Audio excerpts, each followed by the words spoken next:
Welcome, everybody. First masterclass of 2023. Hope everybody had a lovely new year. Happy holidays. Enjoyed some time off with friends and family and eggnog and latkes and whatever you do during the holiday time.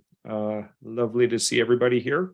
Thank you for joining this. I am really excited today to talk to you about 5 strategies to fast forward your career and guarantee that you land a great job in 2023. I'll be going through some slides here. We'll be doing a little workshopping on a couple of them, and I will also leave it open for time for Q&A. Jay will be moderating the Q&A, so any questions that you have, please put in the Q&A.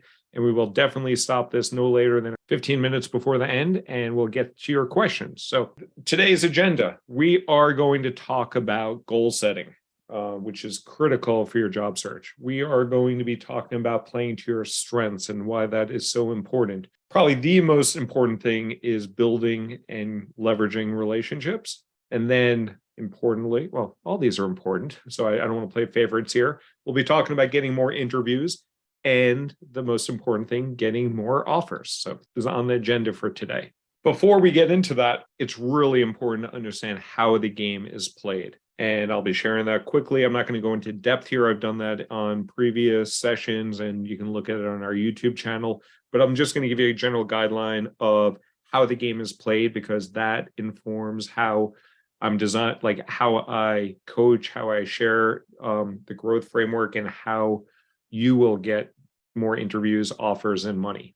So there are 3 primary ways of how to get the attention of a human being. And until ChatGPT takes over the interview process, you still usually have to speak to a human being to get interviewed. The 3 paths of getting in is a cold application. Most people are familiar with that. You submit your application online. There are ways to optimize that. We'll talk about that. The second path is recruited. So someone might come up to you on LinkedIn or email and reach out to you and say, oh, we got this great opportunity for you. We're not going to be talking about that so much here. There are some things that you can do to improve your LinkedIn profile, but we're not going to talk about that because that's much more of a reactive process than something that you can proactively do. And then on the referred side, I put a post up on LinkedIn earlier this week about that 7% of applications go in through the referral channel, whereas 93% come into these other 2 buckets. The question I raised on the poll was, what percent of hires are hired through a referral process? And the answer is 40%. So while only 7% are going down that path, it is extremely effective and successful for landing a job. And in my case alone, 24 out of my 29 jobs came not necessarily because I could do the job, but because someone said, hey, you should speak to this guy, Alan. He is probably worth chatting with. So once you go through those 3 paths, you get into what I call the job acquisition funnel. This is what the job acquisition funnel looks like. And the numbers on the right side of the slide represent approximately what numbers you're dealing with. So when you submit your resume into the system, you are dealing with hundreds, if not thousands, of applicants. When I was at Google and Facebook and Salesforce hiring for roles, we would get within a week about 100 applications. And within 2 or 3 weeks, hundreds, if not thousands of applications. So that is the competition you're dealing with. If you're lucky, the recruiter will quickly look at your resume between 6 and 60 seconds. And then if you're super lucky or fortunate or well qualified, the recruiter will reach out to you. And about 20 people, the recruiter will reach out to about 20 people with the goal of siphoning those down to pass them on to the hiring manager. And if you pass the hiring manager, you get to the interview loops. And if you pass the interview loops, you are considered hireable and you will get the offer. But it's important to understand the structure. And a lot of what I'm teaching you today is to get to that human being, to get to that interview process. So here come the strategies. I promise you 5 strategies. Strategy number 1, set clear goals. Anyone who's a Alice in Wonderland fan or is familiar with this quote from Lewis Carroll, if you don't know where you're going, any road will take you there, and you'll just go meandering and wandering along without any clear path. So you need to set your goals, and we'll talk a little bit about how to set those goals now. First, you have to sit back and think about what is important to you personally in your next job. what do you care about? And actually, if some people want to put in the chat window here, I'd love to hear what else I'm missing on this slide. But when I speak to clients, when I speak to friends, when I ask them, what are you looking for in your next job? They list a lot of these things. They talk about compensation, they talk about good manager, they talk about making an impact, the culture of the company. People care about the DEI, diversity, equity, and inclusion. Is there anything here that I'm missing? If anyone wants to put in the chat window, and it looks like someone did. Financial stability of company, that is critical nowadays. Opportunities for growth, yeah, career growth is definitely on there. Work-life balance, well, people are firing things away. Career growth is definitely a huge thing there. And we're not going to talk tons of career growth here. Lots of companies say that they offer career growth. I'll let you in on a little secret here. The companies really don't give a shit about your career growth. They only care about your career growth in the sense that it will keep you employed and retained by that company, because it's a hell of a lot cheaper to keep you at that company than to hire someone new at that company. So opportunity to do work that you're hired to do, strong leadership. The leadership one's a little bit funky. Even some of the best companies in the world that you think have fantastic leaders may have some inconsistent leadership. So I would actually, on the leadership side, I would err towards companies that do have strong leadership, and you can look up at some of those ratings on Glassdoor, but you can never fully control who your leader or boss is. Usually you can on the way in, but one day in, even before you start, they may swap it out for another leader, another manager. That boss might move to another company. They may decide to reorg you, whatever. But first, you got to think about what's important for you in your next job. Once you do that, create that list, do that thought exercise, that thought experiment. The next thing that is really important to do is not to put all your eggs in one basket or 5 baskets or 8 baskets, but really push yourself to think about 40 target companies that you want to focus on. They don't all need to be the top of your list, but you really want to expand the opportunities that you are searching for, because if you just say, hey, I want to work for Google or bust, well, you know what? It's pretty hard to get in there. And also, it's a slow process. It's a methodical process, and you may or may not get there. So you may have Google as your top choice, but you might want to put American Express on there. You might want to put Facebook on there. You might want to put BCG, Boston Consulting Group, on there. You might want to put Salesforce on there.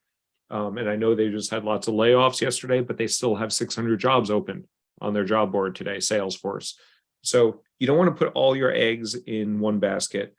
And there's a few different lists here where you can find great companies to work for. You can look at LinkedIn, and you can Google a lot of these. For 1, 2, 3, and 4, LinkedIn has a great list of the top 50 companies to work for. Glassdoor has a good list of the top 100. Fortune has a list. We have curated a great list at Kadima. What we've done is we've curated a list of the top 100 companies that will accelerate your career. And the way we created that list of companies are companies that are highly rated by these other surveys, do treat their employees generally well, are hiring a lot still, do talk a big game about diversity, and do pay people well. So you can download that. It's at kadimacareers.com/top100. So you can download that. It's free goodie. Go grab that when you want. If there's any other lists that people use in terms of thinking about their company, if they want to put it in the link here. So strategy number 2, play to your strengths. You need to really think about putting yourself in the mind of the hiring manager. So if you are a sales professional and you want to go into product management, who gives a fuck? The hiring manager is not going to hire you for that. So you need to really think about playing to your strength, leveraging your strength. And I'm going to try playing this video. I don't know if anyone's a Seinfeld fan. I might be dating myself, but people might be more familiar with Curb Your Enthusiasm. I'll play this clip here, which will be self-evident. It's just a minute clip, it's just a 60-second clip, and it's quite humorous. The character here, George Costanza, he is actually based on Larry David's character, and he's talking about getting a new job to Jerry Seinfeld. It was the last straw. So what are you going to do now? You going to look for something else in real estate? Nobody's hiring now. The market's terrible. So what are you going to do?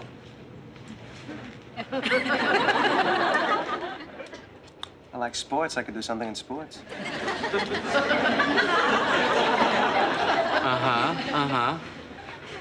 In what capacity? You know, like the general manager of a baseball team. Yeah, well, that can be tough to get. Well, it doesn't even have to be the general manager. Maybe I could be like an announcer, like a color man. You know how I always make those interesting comments during the game? Yeah, you make good comments. So what about that? Well, you know, they tend to give those jobs to ex-ball players and people that are, you know, in broadcasting. Anyway, George is trying to get a job. He wants to get a job in sports, wants to be a general manager of a baseball team, wants to be a broadcaster. He has never done that crap. He's not going to get hired for that. So as you're thinking about what strengths to play, what strengths to consider, some things that you may want to think about that you can use to your leverage are schools that you went to. When people are hiring individuals, they look at the brand name of the schools, whether you like it or not. If you went to Harvard, if you went to Stanford, if you went to Michigan, if you went to a good school, make sure people are aware of that.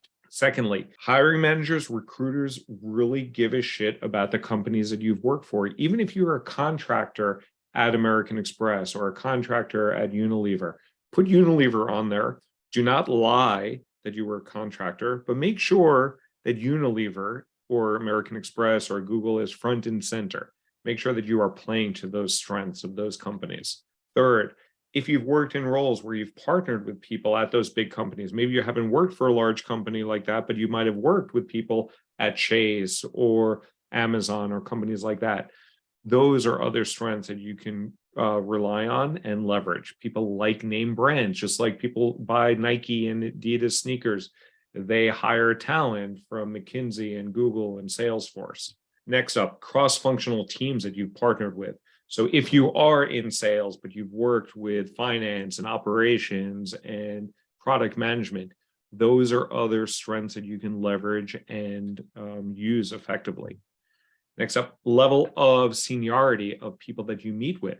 If you've presented to VPs, if you've presented to C-suite executives, make sure people are aware of that. Titles that you've held. When people are recruiting individuals, they are looking at what your former title was. And if your title is not clear, if you just say strategy and operations, you're better off saying program manager in strategy or program manager in operations. You want to understand, like you want to leverage the titles that you've held.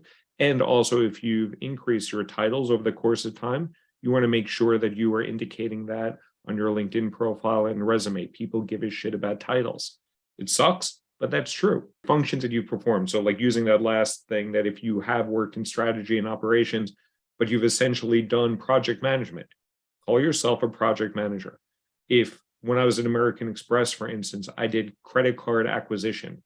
Nobody knows what the hell credit card acquisition is, but essentially what I was doing was selling plastic to customers. So I've since changed my resume to say sales. And it was actually partner sales, and I work with Costco and I work with Lowe's. So I make sure that people are aware that I work with those large brands in a sales capacity, not card acquisition, which no one outside of the credit card industry really knows the nomenclature of. Next up, if you've worked on well-known projects, celebrities, or campaigns, leverage that. And here are a few examples. I worked with a client who is responsible for Facebook taking down the Holocaust denial posts across all of Facebook. She worked for, I think, United Jewish Council. She was single-handedly responsible for that Facebook decision. She was not talking about that on her resume or LinkedIn. I was like, why the hell not?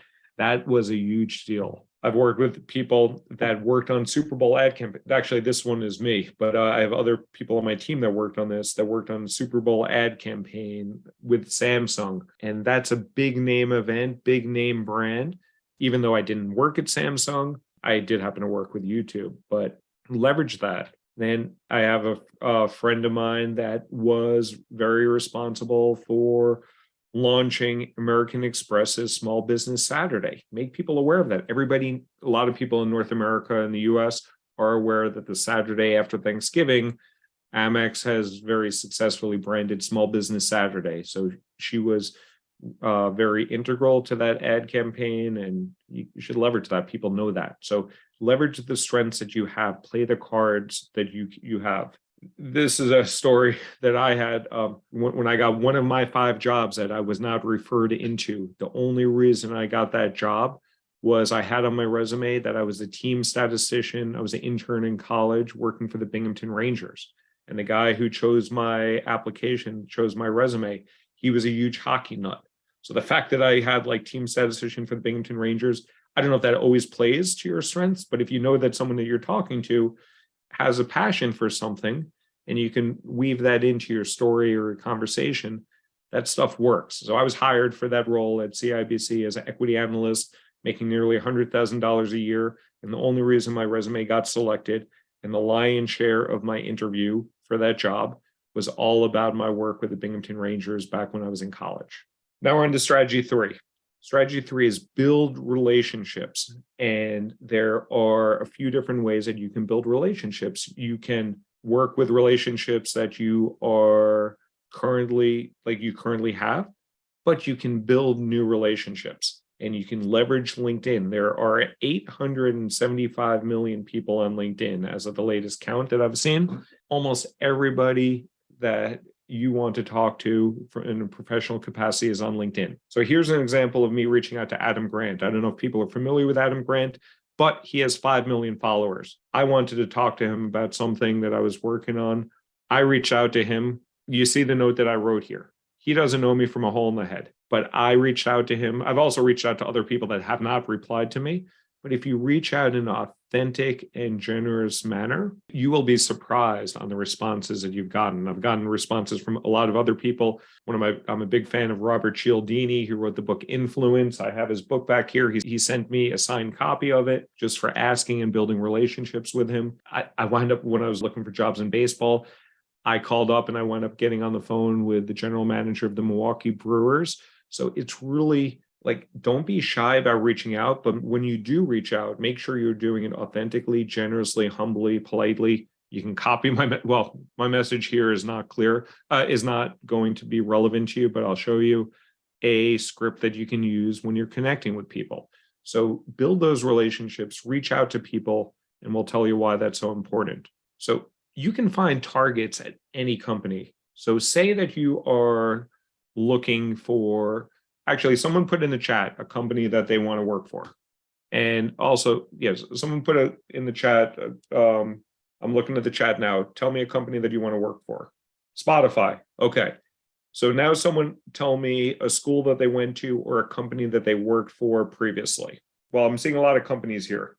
Okay, I see someone went to University of Florida. Oh, Binghamton in the house. Nice. Well, let's use Binghamton. Binghamton's not a big university, or Golden Gate University, Columbia Business School. I'm going to use Binghamton because I went to Binghamton. Let's say that I want to find someone from Binghamton, which is a small school upstate New York. Probably a lot of people have not heard of it, and someone that works at Spotify. So this is what you do. So what you do is you go to My Network on LinkedIn. You click on connections, and this will be recorded so you can follow it step by step. You go to search with filters, and then you go to all filters, and you look for, we want to find someone that currently works at Spotify. Type in Spotify there. There is Spotify, and went to Binghamton, add the school. So, and we'll look first for first degree connections, and we'll click show results. So there's one person that went to Binghamton that works at Spotify as my first degree connection. And actually, I don't even totally remember how I know this guy. But pretend that there was no one on. If it was a first degree connection, I would message Kieran and say, hey, Kieran, long time since we chatted at our time at Binghamton. Love to catch up. But let's pretend that you don't know anyone in your first degree connection. So you click second and third degree and you look at results. Right here, you have 19 people that went to Binghamton, now work at Spotify. And this is even better. This person also lives in Brooklyn. So there's another, like I happen to live in Brooklyn. They have a lot of Brooklyn here. I'm guessing a lot of Brooklyn. Maybe they're serving that up because they know where I am. This is a lot of New York people. But you can reach out to Kate and start a conversation. And this is what I did earlier this week for an experiment. So I looked here. This was Binghamton University, people at Apple, because I probably only have like 10 or 15 connections at Apple. So I was actually looking for more connections at Apple. There are 94 people here at Apple that went to Binghamton University. So what I did, I reached out to this guy. I used his first name. I have a book back here by Dale Carnegie. Great book, How to Win Friends and Influence People. The sweetest word that people can hear is their name. When you call them by their name, people will be more responsive and more open to conversation. So I used his name, and make sure you spell it properly. Some people write to me and spell my name wrong. It doesn't bother me, but it will upset some people. Like you, I went to Binghamton, so I talk about that commonality that I have with Chinton. I always appreciate fellow alumni and would love to connect with you here on LinkedIn. And then I use a common reference. Binghamton team name is Bearcats. We're a pretty shitty team, but that's our team name. And the cool thing is LinkedIn limits the, before I go here, actually, let me show you what I did. When you go to connect, and I'll show you the exercise, I generally tell people not just to connect. So let's, these are all my connections. Let's just look for, okay, so here's the connection. So when you click on connect, you can click send, which is generic, or you can add a note. I always advise adding a note. And then when you add the note, this window pops up. And that's where you write this note to Chinton or to whoever. And you write this note. And essentially what you do is you copy everything here besides the name Chinton. And you will copy and paste that and send that to the other 25 people at Spotify. And when you send that note to people, about half of them will actually respond and accept your message. And what you're doing here is you are not asking for a job. You are not asking for them to look at your resume. All you are doing is asking them to connect. And the people that connect with you, probably about half, I find like 25 to 75% of people will connect with you. All you're doing is asking for a connection. That is the first step in. It's kind of like when you're dating someone at a bar, you're not going to go up to them and ask them to marry you right away. You first say, hey, how's the weather? You talk about sports or something like that. So I sent this note to Chinton. So, and let me show you actually, just today, Chinton actually wrote back to me. Here, he just wrote back today. And here's the message that we had with him. Here's the message I sent to him. This was on Wednesday, and that was last week. And then today he accepted. And then I just sent this. Like, I actually have no desire to, like, I'm sure he's a nice guy, but I was just doing this as an experiment. And then he accepted, and then I followed up with him there. So, and I did that to about 15 people at Apple, and I got about 7 responses. So that is a way that you can reach out to people, start to build these relationships that are so critical. And the goal is to get an informational interview. If you have not heard what informational interviews are, these are essentially conversations where you're having with people to ask for advice. You're seeking advice. You want to learn about the company. You want to learn about the industry, get more connections. Do not ask for referrals. If you ask for a referral, almost everybody will say, yes, I will refer you. And very few will actually follow up on that. So you don't want to ask for a referral. You want to earn the referral. If you have a good conversation, I'm telling you that people will say at the end, hey, if there's anything I can do to help you, if you're ever looking for a job here at Apple, let me know.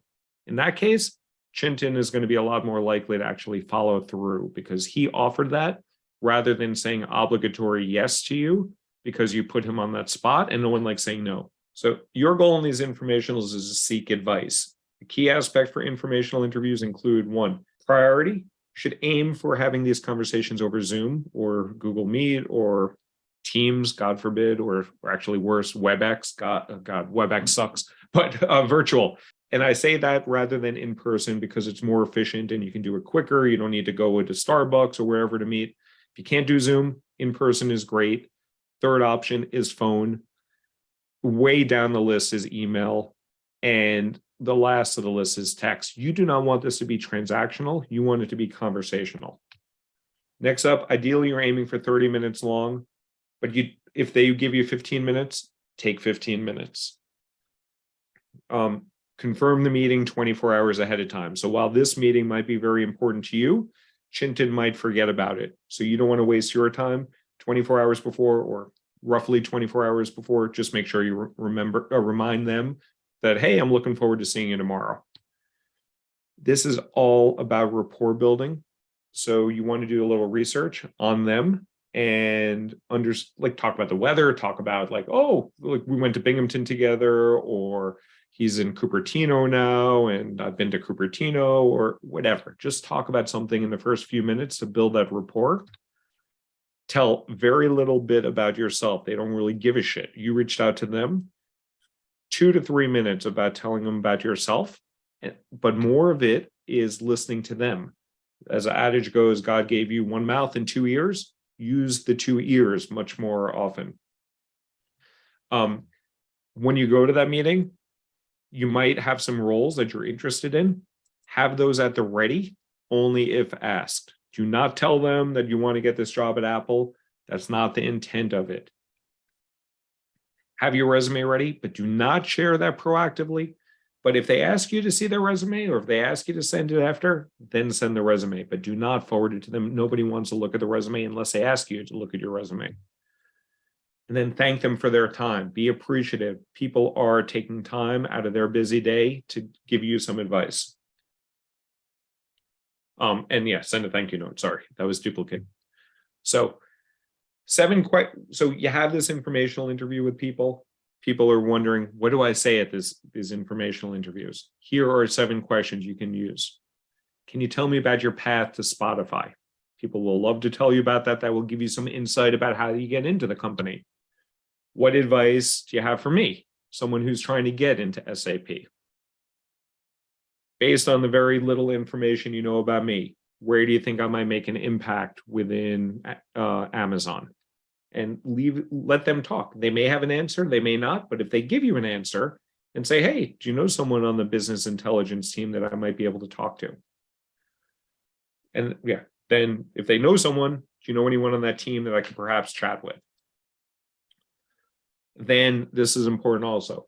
Tell them I'm super excited to work at BCG. However, I'm not putting all my eggs in the BCG basket. Therefore, I'm also considering a list of a handful of companies. What do you think about that list? When I say handful, 5 companies, go in there with companies that are ideally tangential to the organization that you're meeting with. So in the case of BCG, you might come with Bain and McKinsey and Slalom and a couple of other consulting companies, Accenture.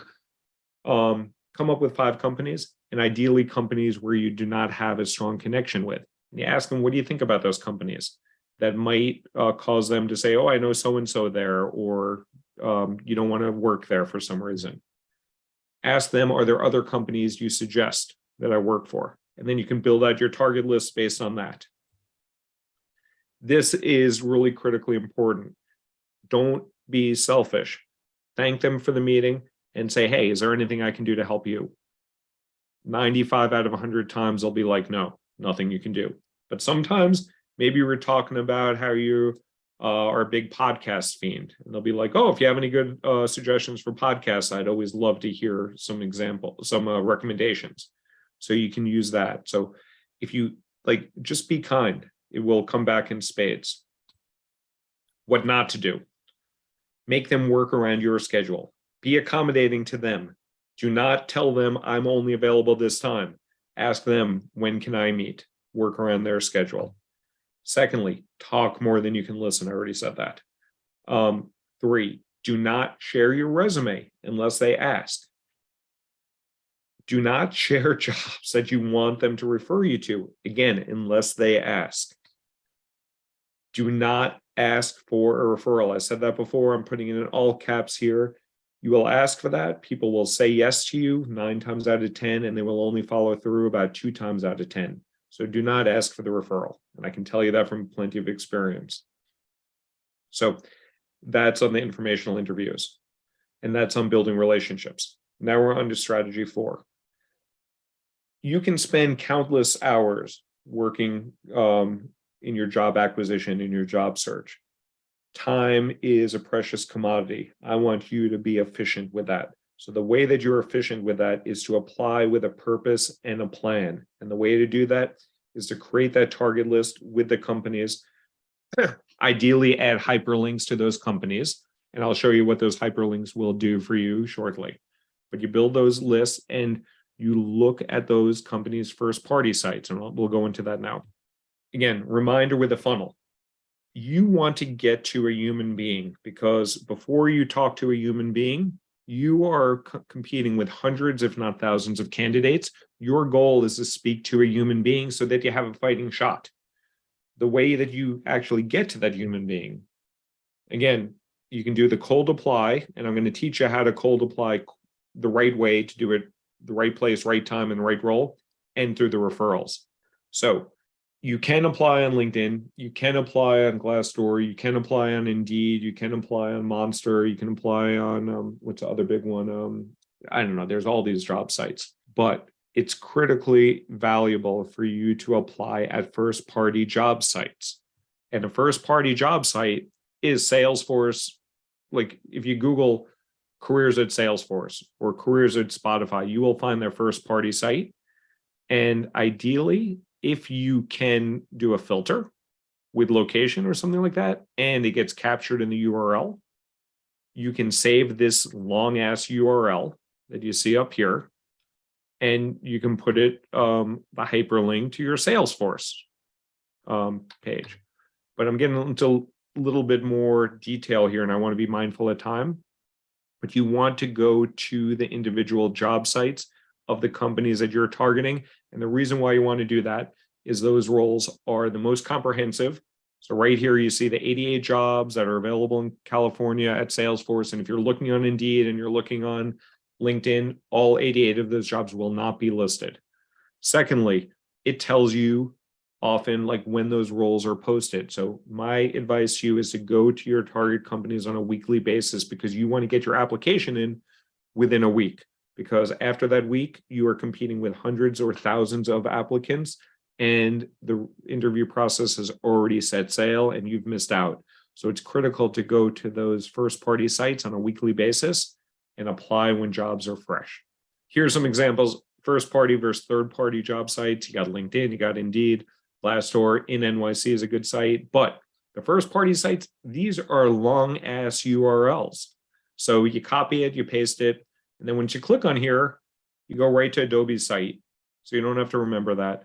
And you will be able to see, once this loads, you'll be able to see 726 jobs found. You will see the ones that are freshest. It usually depends on the job site. It will sometimes say when they were posted, sometimes not. And they are usually listed in chronological order of when the most recent jobs are posted.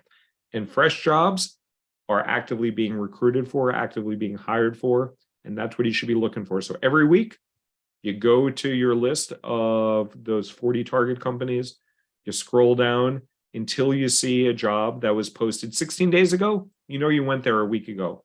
No need to look there. You can scroll down to 7 days ago, right there. So you can go through these roles: 1, 2, 3, 4, 5, 6, 7, 8, 9, 10, 11 roles in the last week, and then you're done with Adobe. Then you move on to your next company. So you go to the first party job sites of those at least 40 target companies that you're looking for. So that's how you get your jobs in. And if you have a referral, if you've built a relationship from the informational interviews and you see that role at Adobe that's a good fit for you, you can reach out to your contact who offered already to put you in as a referral and say, hey, Tamika, thanks so much for that conversation a few weeks back. I know you said you'd be willing to refer me into a role. I saw a role that's a good fit. Would you mind referring me? And then you get a referral that will actually follow through. So strategy number 5, training and tenacity for the interview process.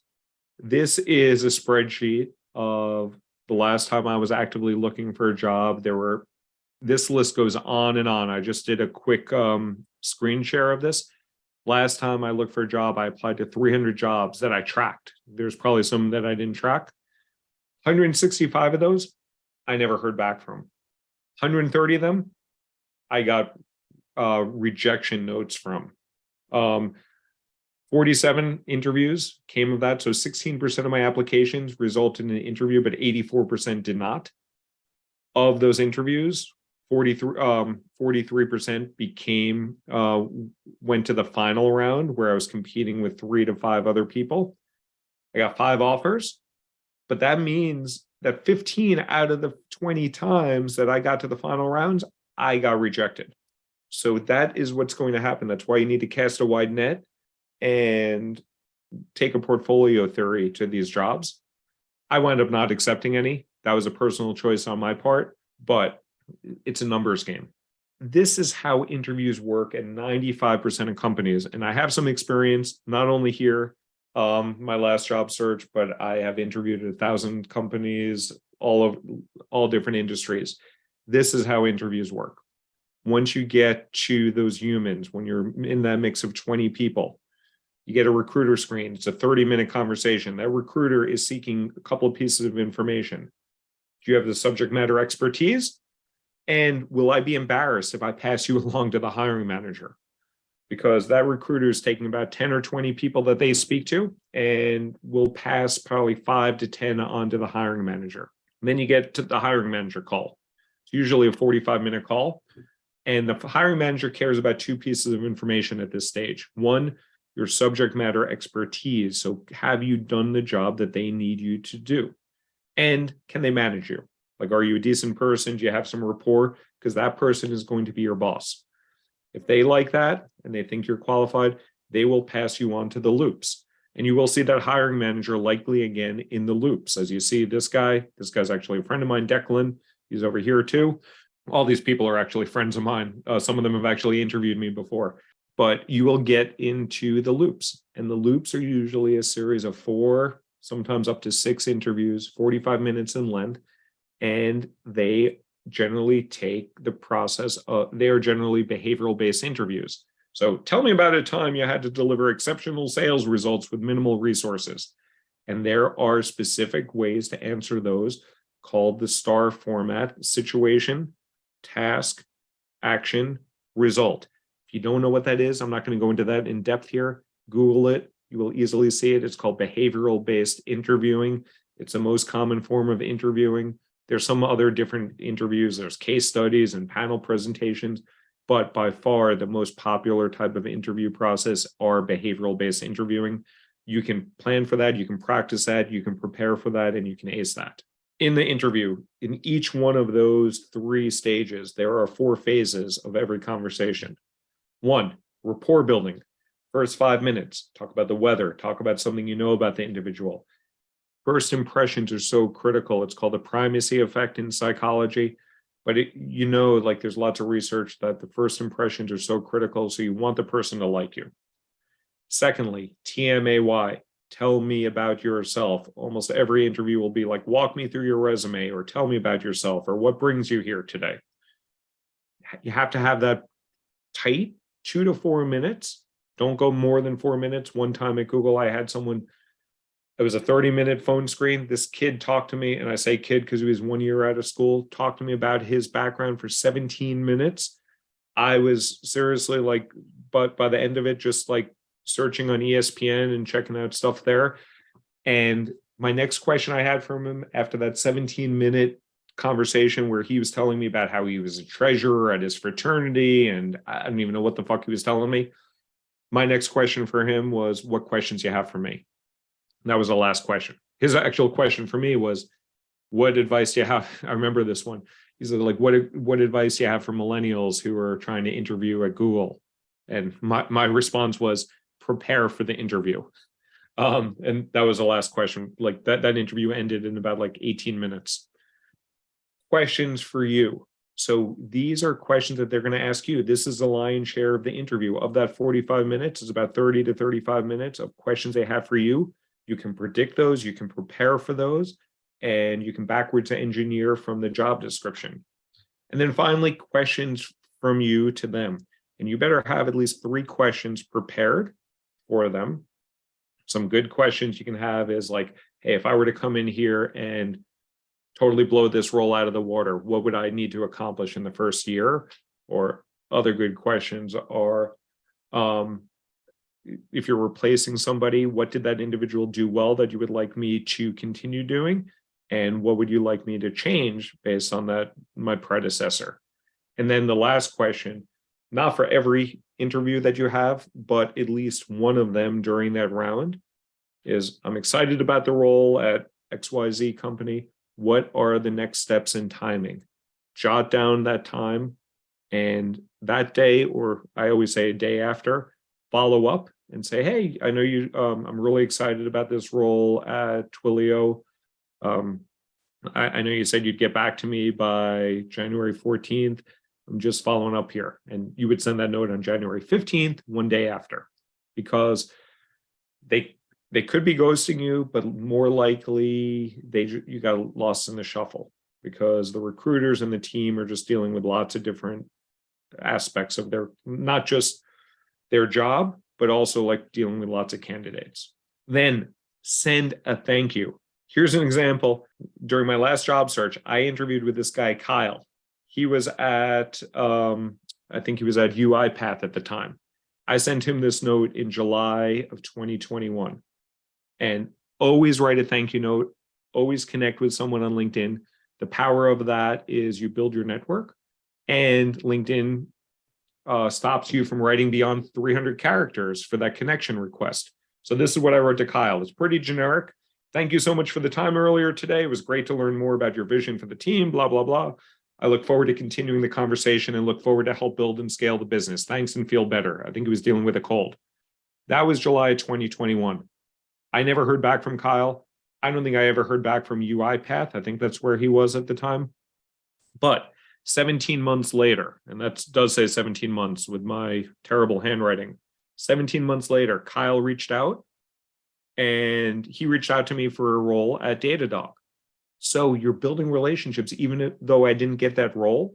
I didn't embarrass myself enough. And he reached out to me, and it opens up other opportunities for you. So send that thank you note, not just because it's the right thing to do, not just because it influences the decision in your favor, but it also can lead to additional opportunities down the road. And send it within 24 hours, because a lot of these companies are submitting feedback that quickly. So we're going to end this now, and I'll take time for questions. And also I have time to go over. So if people can stay later, I will answer questions. So recap of what you now know. Define your goals clearly. Know your strengths and play to those strengths. Build relationships. I know it might be hard for people, but it's actually fun. You will learn a lot. It will pay off and pay such dividends. Apply efficiently and consistently. Keep the process up. Be prepared for rejection. And interview a lot. Prepare and persevere. So another question people have: how much should I earn? How much should I be making? As Tom Cruise says here, who the only resemblance Tom Cruise and I have is our short height. I think he's about 5'8", so maybe he's 5'6". I'm 5'8". That's the only similarity that Tom and I have. How much should I earn? I am not talking about that now, but I will give you a little bit teaser of our next masterclass that is coming January 18th. So this will be posted on LinkedIn. But as you think about how much money you're earning, as you are trying to win that lottery ticket, you don't only want to win that spot at Google or Amazon or Salesforce, but you want to make sure that you are earning the most money that you can. You want to be hitting that jackpot. So most people know how to play a lottery. You pick numbers out there. If someone wanted, actually, I'm not going to go through this exercise now, but there is a strategy of maximizing your money when you win the lottery, just like there is a strategy of maximizing your value when you get a great job. So I will be posting this on LinkedIn in the next couple of days, but there's answers here to these three questions. Well, which lottery ticket has the best chance of winning the jackpot of these 4 lottery tickets? Which winning lottery ticket will win the largest prize? And then why? I will share that more on LinkedIn. So follow me on LinkedIn, ring my bell on LinkedIn, so you'll see my updates and notifications. I will reveal that at the next one. So a little bit of a what's it called? A cliffhanger for my next masterclass. So join our next masterclass on January 18th. You can go now and register for kademacareers.com/masterclass. Hopefully the website's up and working, and we will talk all about negotiations then. We're not talking about that here.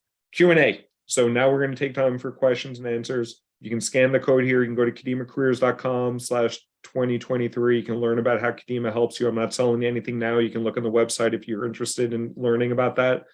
But you can grab the slides, watch the replay, and learn more about Kadema. So with that, let's go to questions and answers. So hopefully, Jay, you have done a good job of moderating and calling these questions down.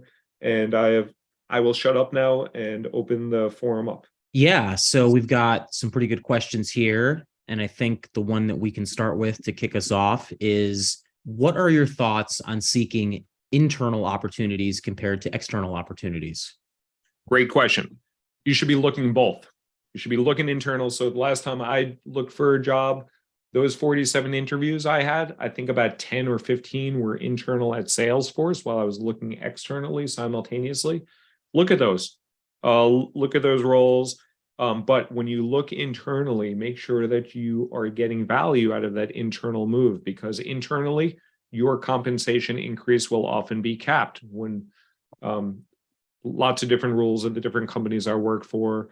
When I was at American Express, I moved from manager on one team, senior manager from one team to a director on another, and they could only give me a $10,000 raise because that was a rule that they couldn't give you more than $10,000 on a move.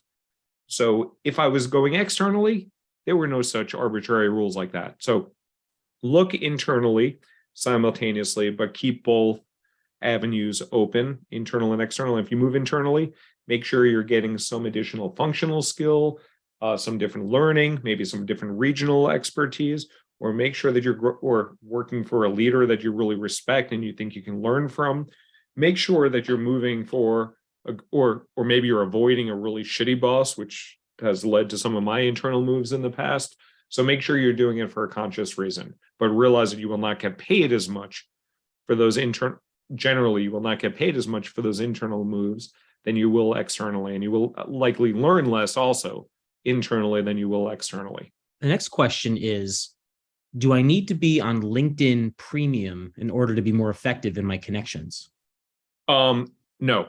So I am on LinkedIn Premium for lots of different reasons, but there are plenty of features on LinkedIn that are totally free. So there are a couple of things that are limited. So when I look at people that are looking at me, like if I look at my network, and I look at my connections, and I forget where it is, but you can, if you look at like who's viewed my profile.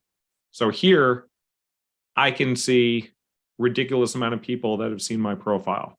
If you're on premium, I think you can only see 3 deep. So that's semi-interesting, but there's I think it limits you also to number of connection requests that you can make or messages you can send. But there are so many great aspects of the free version of LinkedIn. And this is such a cool feature that I just learned about. And there's a podcast on our YouTube channel where I interviewed this LinkedIn expert who used to work at LinkedIn. His name is Jeremy Schiffling. Tell me about this interview prep. You can do interview prep. You can record your answers to questions. You can share that with people, and that is free. So you do not need to be on premium. When I have done job search, wholehearted job search, I have paid for premium during like on a monthly basis, and then I went back to non-premium. Now I pay for premium because I'm trying to do something different on LinkedIn than when I was looking for a job. Makes total sense. The next question we've got is, should someone apply for a position that they want before or after talking with boosters or sponsors? Yeah, great question. If you have a booster this is my general process.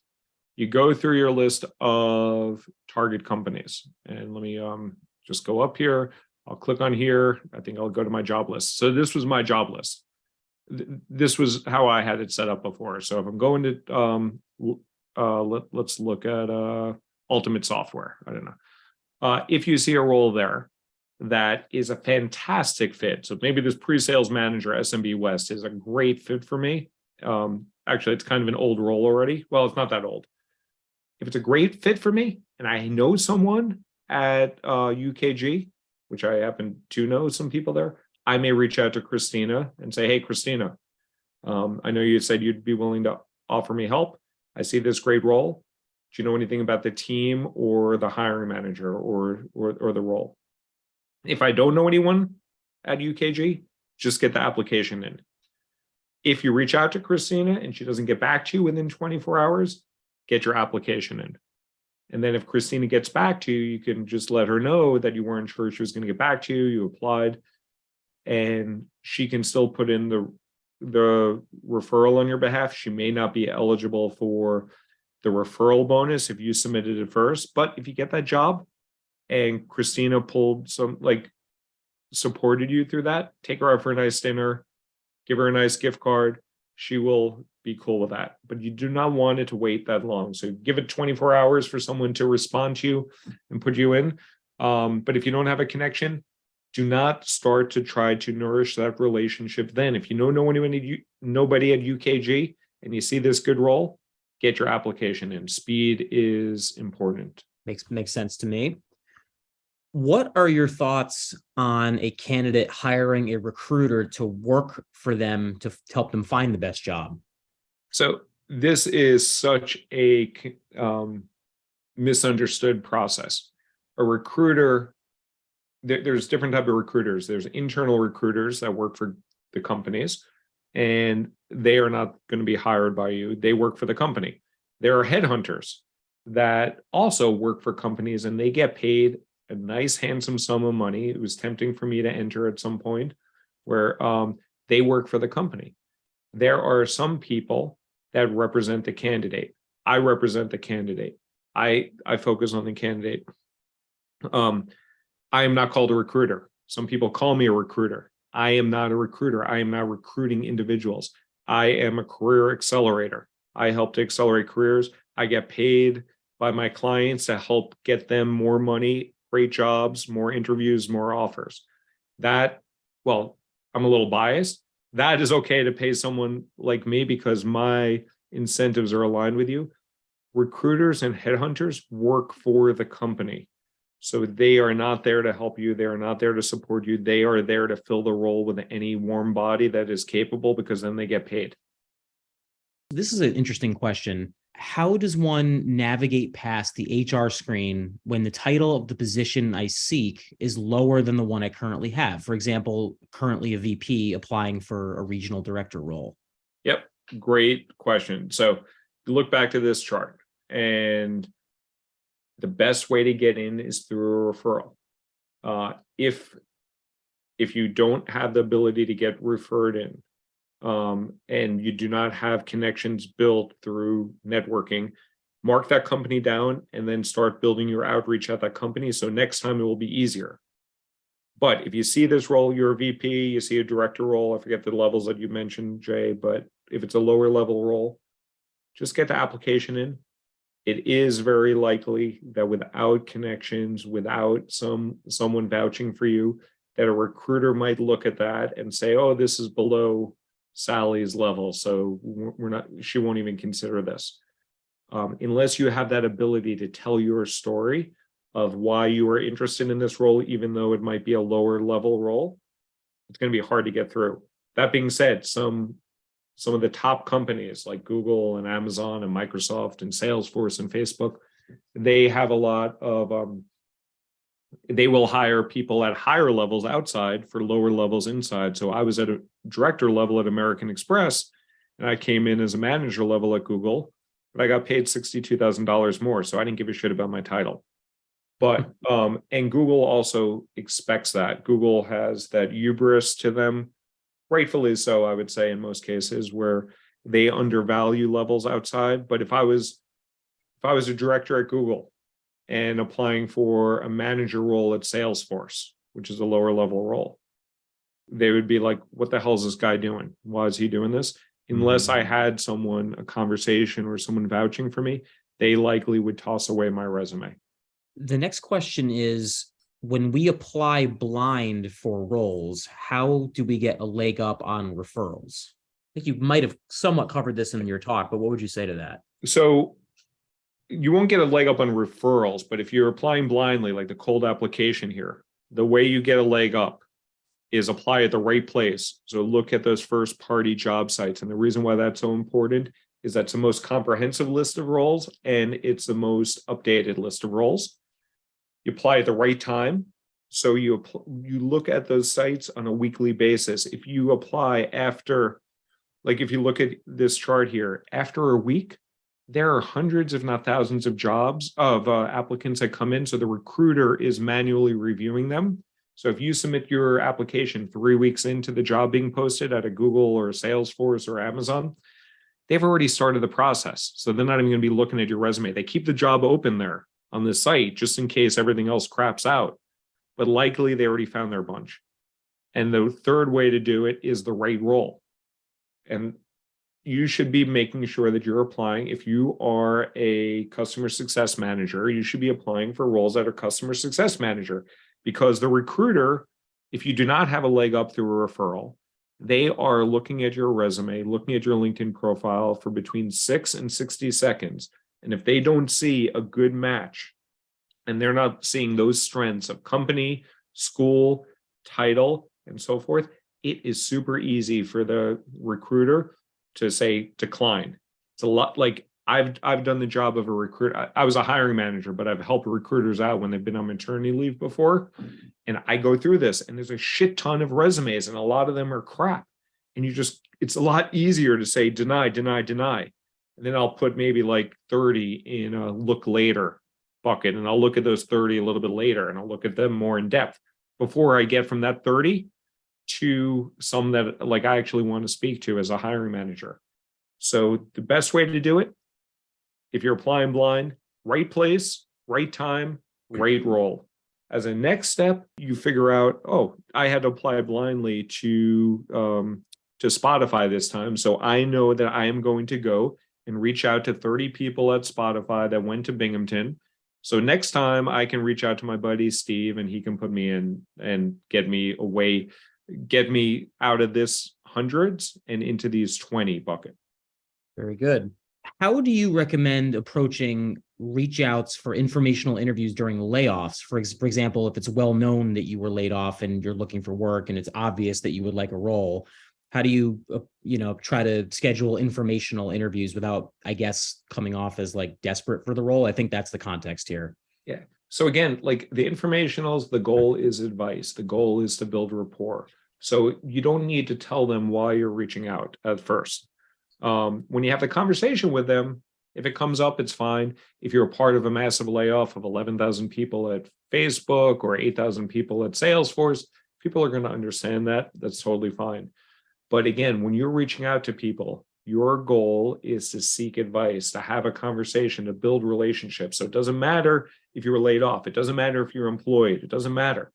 What you're doing is you're interested in working for Oracle, and you want to talk to someone because you have this common bond and you want to understand a little bit about life at Oracle and how they got there.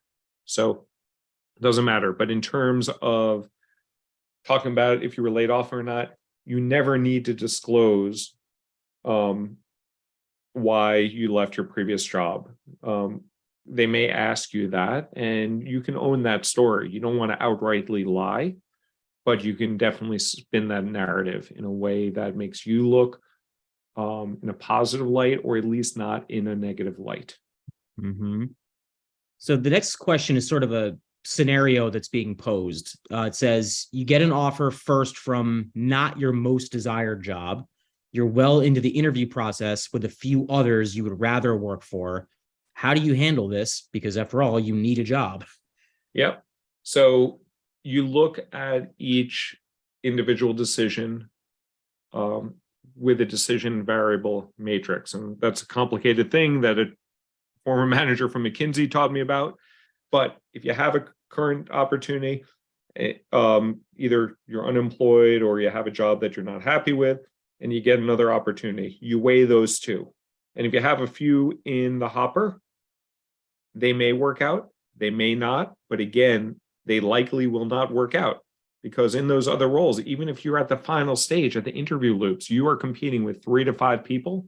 So that means it's a 2 out of 3 or 4 out of 5 shot that you're not even going to get that job. So do not, a bird in the hand is worth more than 2 in the bush, or whatever the saying is. Take that job.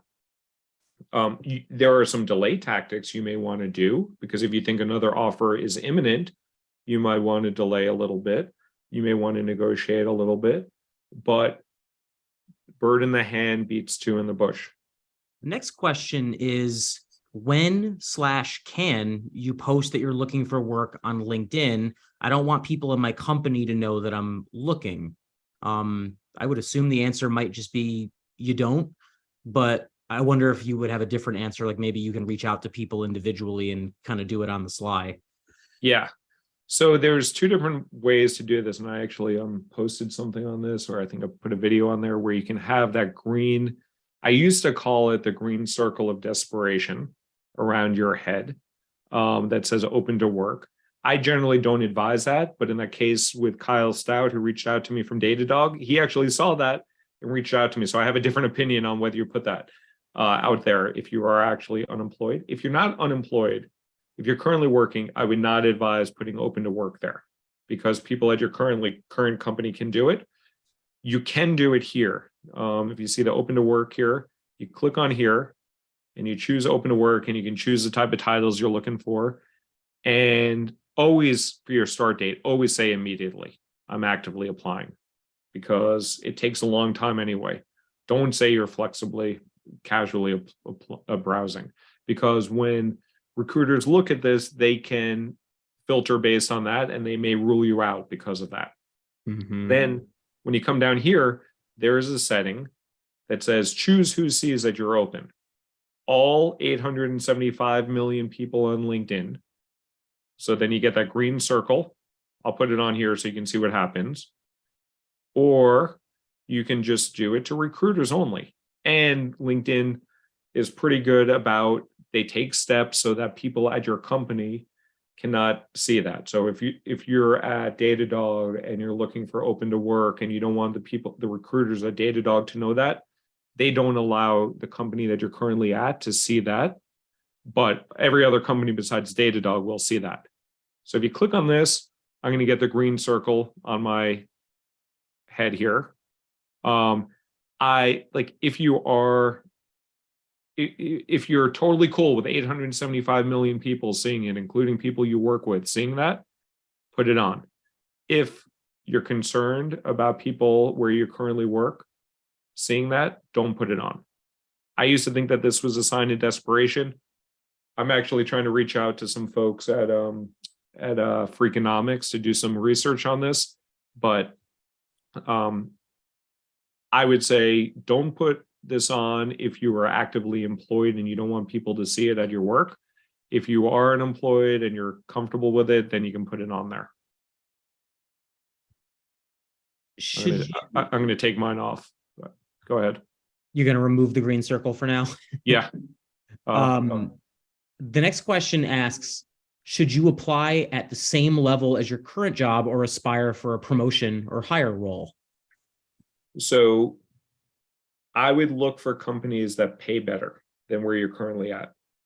So when I went from American Express as a director to Google as a manager, I didn't give a shit that I took a lower level. I actually wound up leading a bigger team of 14 instead of 4. I made $62,000 more, and I was working at the best company in the world at the time. I still argue that it's the best company in the world. I would focus on the company. I would focus on roles that play to your strength. I would focus less about the title. And as you choose the companies that you want to work at, choose the ones that pay well. And I've done posts on that before about the companies that pay well. There's also a good Wall Street Journal article that shows which companies have the highest median compensation. You can you can email me if you're looking for that list and I can share it with you. But I would look at companies that pay well and worry less about pay well, treat you well, have good brand name recognition, meet a lot of those values that are important to you. As we go back here, and focus less on the title. Titles are bullshit and they're different at different companies and you can spin them a lot. I would focus less on the title. I would focus, I would advise people to not opt out of opportunities. If you see anything that's potentially interesting, that's a potential good fit, get your application in, go for it, have the conversation, get to the offer stage. At that point, if the money doesn't make sense, the title doesn't make sense, the location doesn't make sense, you can say no. But do not take yourself out of the game prematurely. When you're applying for a role at a company where you have made a contact, do you let that person know and ask them if they know the hiring manager? If you've applied, I would not do it at the application stage. And if you have a strong connection there and you're really excited about the role, then you can use some of your political capital to ask someone to grease the wheels. But at the application stage alone, if it's not a great role, if you don't have a strong referral, you are very unlikely to get through to a human being. Once you get through to a human being, once you get through to the recruiter or the hiring manager, then you may want to reach out to some folks at the company. And what I call it, like the surround sound effect. So like once you get to the hiring manager or the interview loops, you want to reach out to people at the company, let them know that you're interviewing there, ask them for questions, maybe set up an informational with them. And if they are willing to, usually this is through offering or conversation of earning advocacy, if they're willing to put in a nice word internally on your behalf, that will help you stand out from the mix when you get to the 3 to 5. When you have a few people saying, oh, Jay's a great guy, you should I used to work with him at Kettle and Fire, and you should like, he was awesome and it's great that you're interviewing him. That surround sound support when you're talking to humans is very helpful. But up at the screening process, it's not worth your time, and it's probably not worth the political capital. Mm-hmm. The next person asked, they say, this might look like stupid questions. I don't think they are. The first one is, do referrals from family count, or are they illegal? And the second is, does the candidate look bad when asking about total compensation? One, families are totally cool. I've gotten a few of my jobs from nepotism. Usually I would advise people to declare that and not make it seem shady, so that it's on the up and up, and say that, hey, this is my husband, but he's really like, so I want to be like fully upfront about this, but he's really good at doing X, Y, and Z, and I think you should consider him.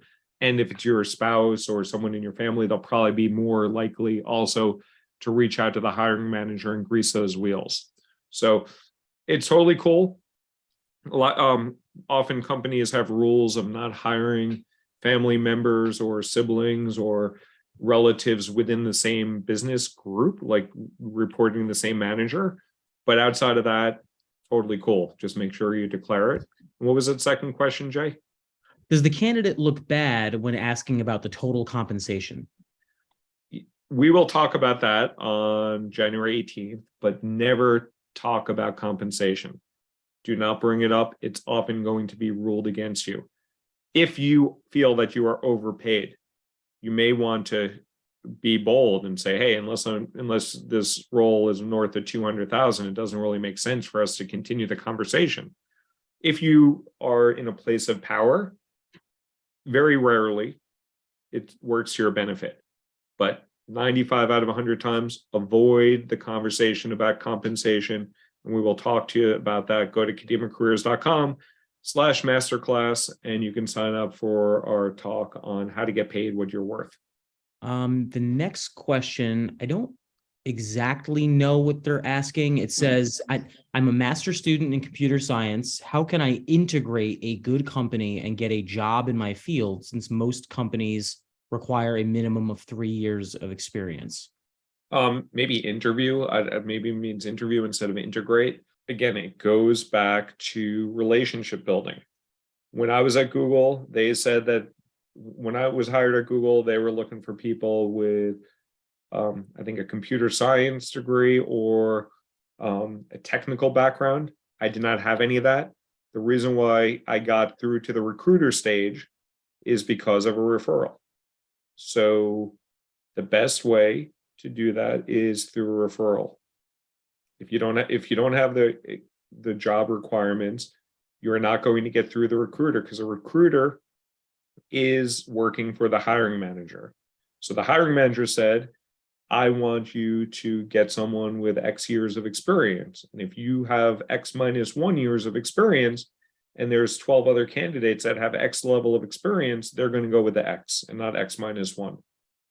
This is an interesting question. The person says, Curious to know your thoughts on the job search and even promotion during the current economic state, because even in light of all the layoffs and budget cuts, I'm inspired and motivated to grow in my career, yet I'm terrified that as soon as I'm brought on, I'll be let go. Great question. You are always employed at will.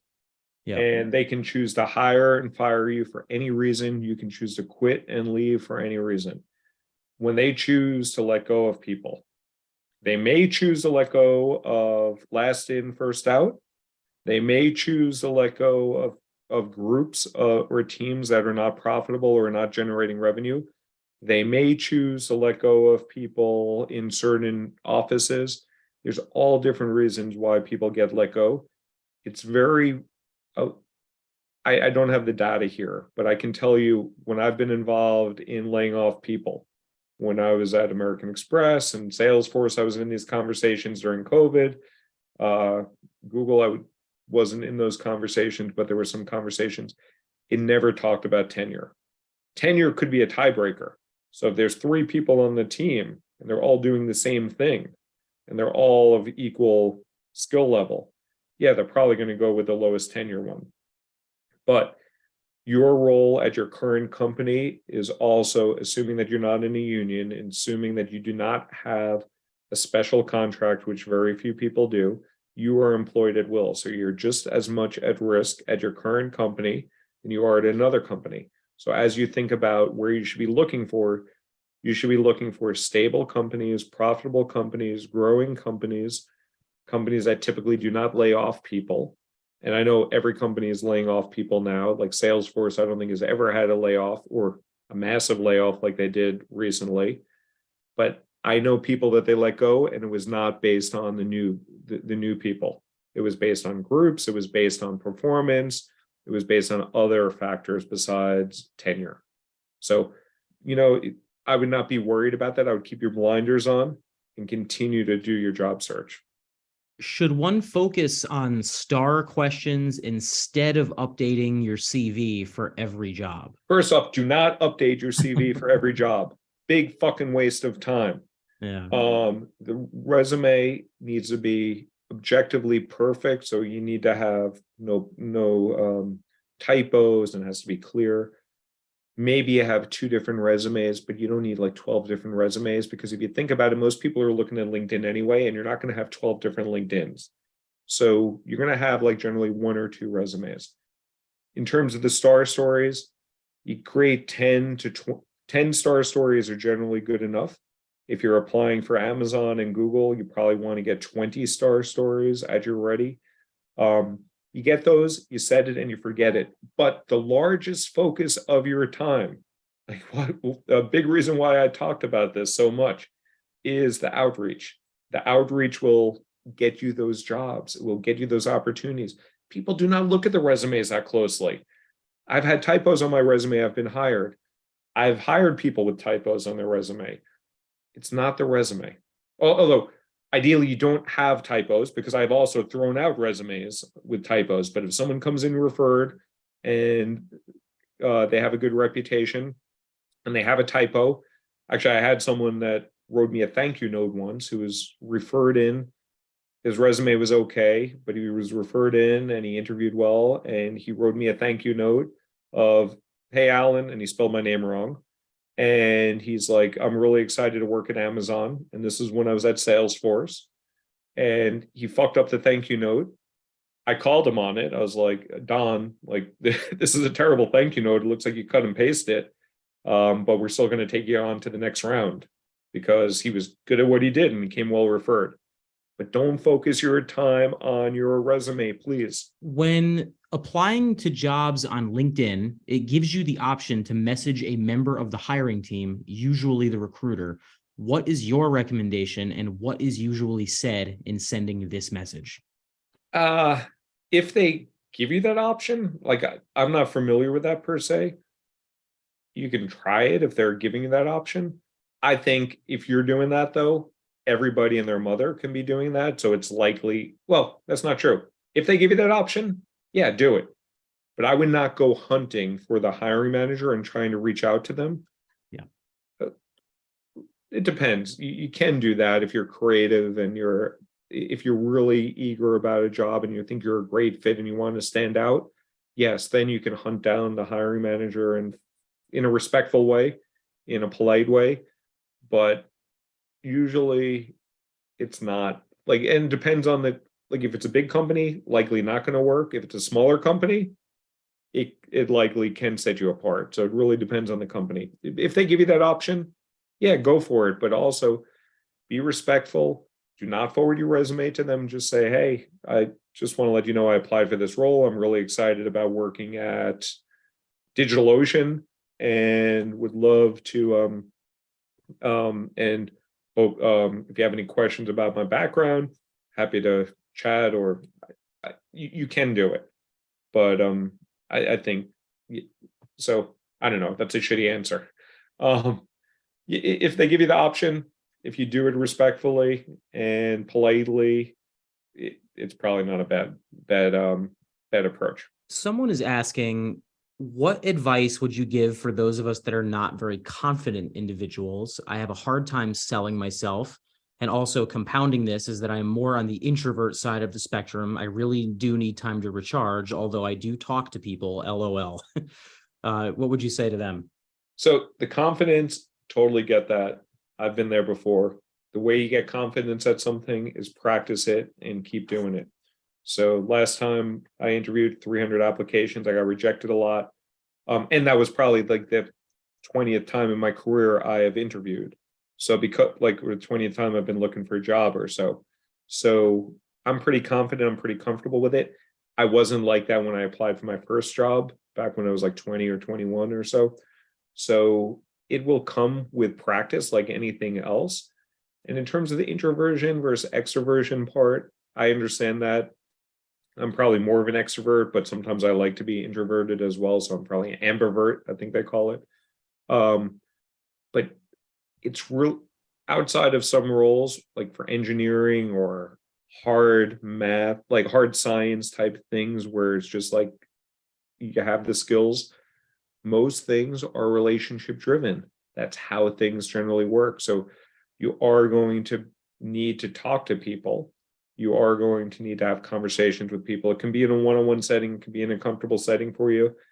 But if you want to have a higher likelihood of success, you are going to need to talk to people. And there are ways to do it, to dip your toes into it before you reach out to someone like Adam Grant with 5 million followers. Don't reach out to him right away.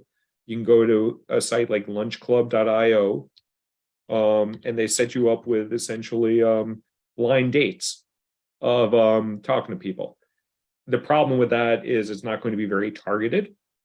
I'm not going to log in here now because I don't want to give them all my information, but practice. Meet with some people that you haven't talked to in like 10 years. Dip your toes into it and it will get easier. I promise you that. How do you, I like this question. How do you stall when you get your first offer, but think others are coming soon? Couple of ways. Well, one, you can ask them when you need to get back to them by. So, and then wait till that date. It depends what your BATNA is, and we'll talk about that, your best alternative to a negotiated agreement. So it depends on how risky you want to get about this role getting retracted. Because if you stall too much and you seem too on the fence about it, they can retract the offer. Hell, they can fire you on day one. So you're employed at will. So you got to do it delicately. You got to think about what your current situation is. Again, if you think something is coming, just go back and look at this chart, even if you're in the final rounds, even if they're telling you, we love you, you're the top choice. I've been told that multiple times, and then the offer didn't come through. I've told candidates this when I've been trying to keep people warm. I've been like, hey, you're a top choice. I don't like lying to people, but I've probably said that. Or I might have said you're one of our top choices. I don't know if I explicitly lied. But realize that until you get that offer, the odds are stacked against you. Unless you know that you are the only one that they're looking at. But the odds are they're looking at multiple candidates. And if they're looking even at one other candidate, that means best odds are 50% chance that you get the job, 50% chance you don't. So do not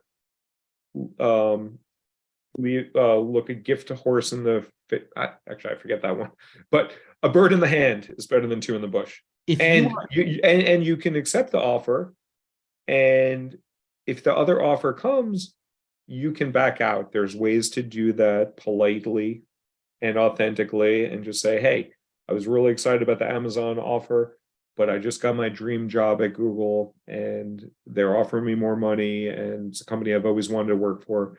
I'm sorry, I was really excited about this, but then this other offer came along. the next question stays in the offer letter lane. They're asking if you are asked to wait to receive an offer letter based on company changes, should you do it and for how long? Why not wait? What else are you going to do? It depends on what your options are, I guess, right? Yeah. Like if that's what they're telling you, like, I guess, are you going to back out and say, no, I'm not waiting for you? Or are you going to be like, okay, I'll wait? I would choose to wait. It's not a pride issue. You want to get that offer. So do not take yourself out of consideration. You should assume that if they're like, or you should think that if they're stalling you, that's very possible that that role might be a little bit more risky. It might never come to fruition. You should be continuing to race through the finish line. You should continue to have your opportunities open. You should be continuing to be interviewing until you sign that offer, until you start. You should continue to be looking. And even after you start, I would argue you should always be looking, but that's a conversation for another day. And I have time for one more question, Jay. Okay, let's see. If you find out who the hiring manager is, should you be aggressive and reach out to that person directly? Nope, we're done. No. Yeah. Never no. be aggressive. Never be aggressive. If you want to be assertive, you want to be polite, you want to be creative, that's okay. But don't be aggressive. And maybe it was just a nomenclature thing there. Yeah. But do you want to I be think they assertive? meant like proactive. Like, should I just go ahead and proactive? do it?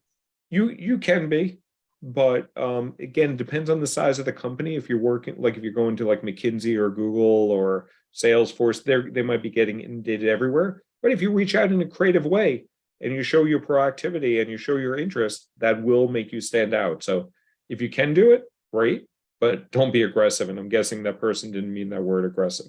Yeah. Yeah. Good answer. Cool.